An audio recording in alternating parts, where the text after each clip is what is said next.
Most people remember Suharto as the strong man who ruled Indonesia for more than 3 decades, the face of the new order, the man who made stability sound like a national destiny. But that image came at the end of a much longer transformation.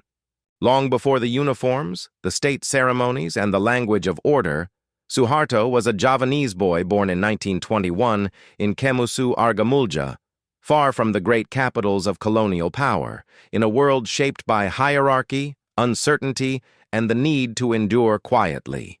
He was not the kind of figure who announced himself early as a prophet, a visionary, or a national symbol. That is what makes his rise so revealing. Suharto did not become powerful by dazzling a country with ideas. He became powerful by learning how disorder worked, how institutions broke, how fear moved through a society, and how a man inside the military could turn those fractures into authority. His life before fame was not the story of a born ruler marching toward an obvious throne. It was the story of a man formed by occupation, war, and political upheaval, someone who came to understand that in a frightened country, order can become the most persuasive promise of all. That is the real tension in Suharto's making. Indonesia in the 20th century did not offer him one stable ladder upward. It offered empire, invasion, revolution, fragile independence, ideological conflict, and national crisis. Each phase taught him something. The Dutch colonial military taught him structure. The Japanese occupation taught him how quickly masters could change. The war for independence taught him that armed force could become national legitimacy. The post-independence army taught him that the military was not merely a defender of the state, but one of the few institutions capable of controlling it. By the time Suharto rose to national power, he had spent decades learning that politics in Indonesia would never be won by theory alone. It would be won by those who could appear as the answer when chaos became intolerable. The question at the center of his life is not simply how he became president. It is how a man with so little early glamour became the one who persuaded a nation that his control was the price of survival. Suharto grew up in Java in a modest family, the son of a minor official and trader according to Britannica, and far from any obvious path into national greatness. He used only one name, like many Javanese, and from early on, his ambitions moved toward the military. That detail matters because the military in colonial Indonesia was not just a job. It was one of the few structured worlds available to a young man who wanted discipline, rank, and movement beyond the limits of local life. After finishing high school and working briefly as a bank clerk, Suharto joined the Dutch colonial army, entering an institution built by foreign rulers, but still capable of shaping local men into instruments of command. Then, the world around him changed with stunning speed. In 1942, after the Japanese conquest of the Dutch East Indies, Suharto switched to a Japanese-sponsored home defense force and received officer training there. That transition was more than opportunism. It was a lesson in power. Colonial authority that had once looked permanent vanished almost overnight, replaced by another occupying force with its own methods, demands, and promises. For a young soldier, the experience could only sharpen the sense that political systems were less sacred than they appeared, and that survival belonged to those who adapted before everyone else. Yet Japan did not become his final master either. By the end of World War II, after Japan's surrender, Suharto fought in guerrilla forces seeking Indonesian independence from the Dutch. This is one of the most important emotional passages in his life, because it turned military training into national purpose. He was no longer simply serving inside foreign-made institutions. He was part of the struggle that would help create a new state. By the time Indonesia emerged as a republic in 1950, Suharto had already distinguished himself as a battalion commander in Central Java and reached the rank of lieutenant colonel. The boy from Java had become an officer of the new nation. But even here, the essential shape of his later career was already visible. He was not rising through public charisma. He was rising through usefulness, competence, and the Army's internal logic.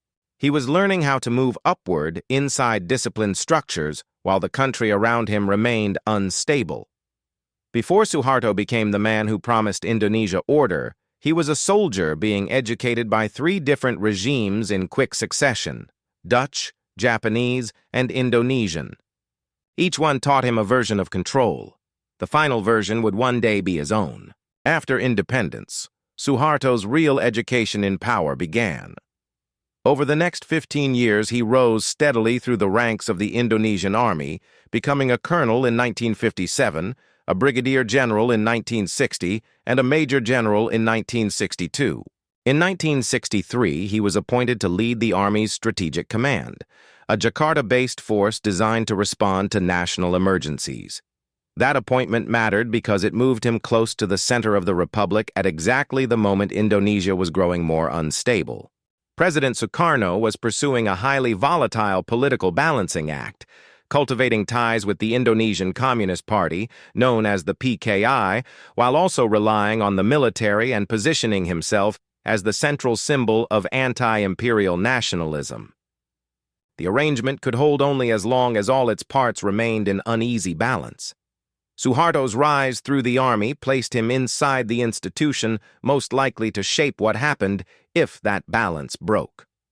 By then, he had become something larger than a battlefield officer. He was a national operator in formation. He understood the army not only as a fighting force, but as a political instrument, one that could step in when civilian authority faltered or ideological conflict threatened to tear the country apart. This was the stage of his life when reserve became strength. Unlike Sukarno, he did not need to dominate by performance. Unlike ideological figures on the left, he did not need to persuade through theory. He built himself through command, discipline, and proximity to coercive power. Then came the rupture of September 30th, 1965. A group of army conspirators kidnapped and killed 6 senior generals in Jakarta in what became known as the September 30th movement. Suharto, one of the highest-ranking officers to escape assassination, moved quickly as head of the Strategic Command to seize the initiative from the conspirators.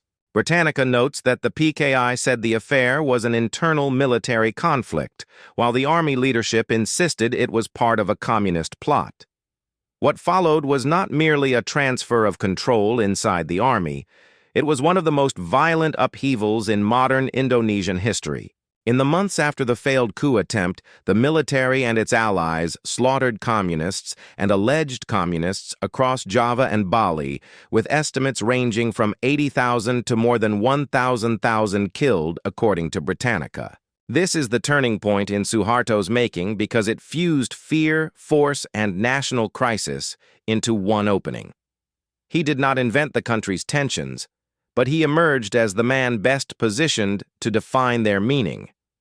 In a nation terrified by uncertainty, he began to look like order itself.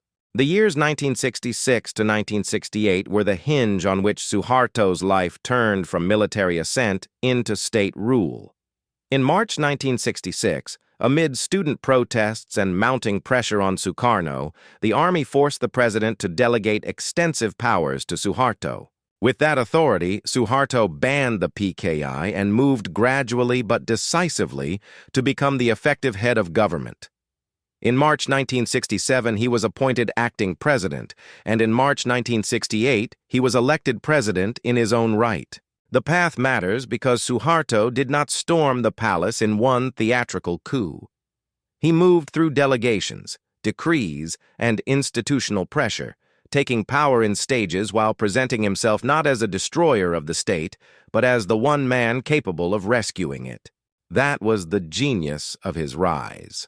He understood that exhausted societies often accept control more willingly when it comes wrapped in the language of restoration. Suharto called his system the New Order, and in many ways the name was the central promise of his rule. He reversed many of Sukarno's policies, ended the confrontation with Malaysia, brought Indonesia back into the United Nations, and made the country a founding participant in ASEAN in 1967. At home, he relied heavily on the army and on Western-trained economists to rehabilitate an economy that had been pushed near collapse. Britannica reports that foreign investment and foreign aid were encouraged. A new foreign investment law was introduced in 1967. Inflation was driven down sharply, and by 1972, Indonesia had restored steady economic growth. These gains were real, and they explain why Suharto's regime could not be understood only as repression. He delivered results many Indonesians had long been denied. Roads, development projects, state coordination, oil revenues, and rising living standards gave his government a legitimacy deeper than fear alone. But even in this stage of apparent success, the deeper structure of his rule was becoming clear. Stability came tied to military dominance. Economic rehabilitation came tied to political narrowing. Suharto's government was authoritarian in practice, with restricted civil liberties, little tolerated dissent, and a system in which Golkar, the government-backed political vehicle, repeatedly delivered landslide results that kept him in office. The new order was not simply a recovery program. It was a machine for turning the memory of chaos into justification for long-term control. By then, the soldier who had learned to survive shifting regimes had become the ruler who intended to make his own regime last. Order was no longer just his message. It was the architecture of his power. For a long time, Suharto made the bargain seem workable. Under his rule, Indonesia experienced sustained economic growth, lower inflation, expansion in infrastructure, and improvements in living standards for many citizens. Education and literacy expanded, and the country appeared, at least from a distance, to have escaped the political fragmentation that had haunted earlier decades. But the price of that stability kept accumulating. The military's role penetrated politics and society. Civil liberties remained limited. Corruption and favoritism spread through the regime, and Suharto's family and close associates came to control key parts of the economy. Britannica notes that the benefits of development were distributed unevenly, with urban elites and military circles receiving a disproportionate share, while corruption and monopoly arrangements helped his inner circle amass enormous wealth. What had begun as a promise to rescue Indonesia from chaos hardened into a system built to protect itself. That contradiction defines the final shape of Suharto's life. He offered order, and for years he delivered enough growth to make that promise convincing. But because the order depended on concentration of power, suppressed dissent, and patronage networks, the system also became brittle. In 1976, Indonesia forcibly annexed East Timor, despite widespread international criticism, another reminder that the new order was willing to use force well beyond domestic politics. By the 1990s, even sectors that had once benefited from Suharto's rule had begun to feel the distortions of unrestrained favoritism and deepening corruption. Then came the Asian financial crisis of 1997.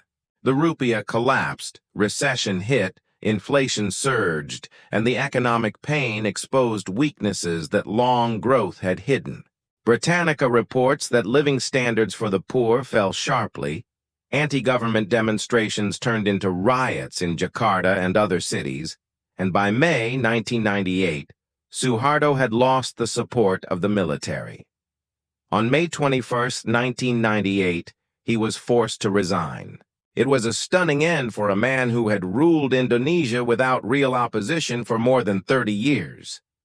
And that is what gives Suharto's Before Fame story its lasting force. Before he became the father of the new order, he was a quiet soldier shaped by empires, occupation, and war. A man who learned that fear of disorder can be turned into a political weapon more durable than ideology. He did not rise because he embodied a nation's dreams in poetic form. He rose because he convinced a wounded nation that only he could keep it from falling apart. For decades, that argument worked. In the end, the very system built to prevent collapse was undone by the corruption and rigidity it had cultivated all along. That was the making of Suharto, not a visionary prophet, but a soldier who turned order, fear, and survival into 30 years of rule.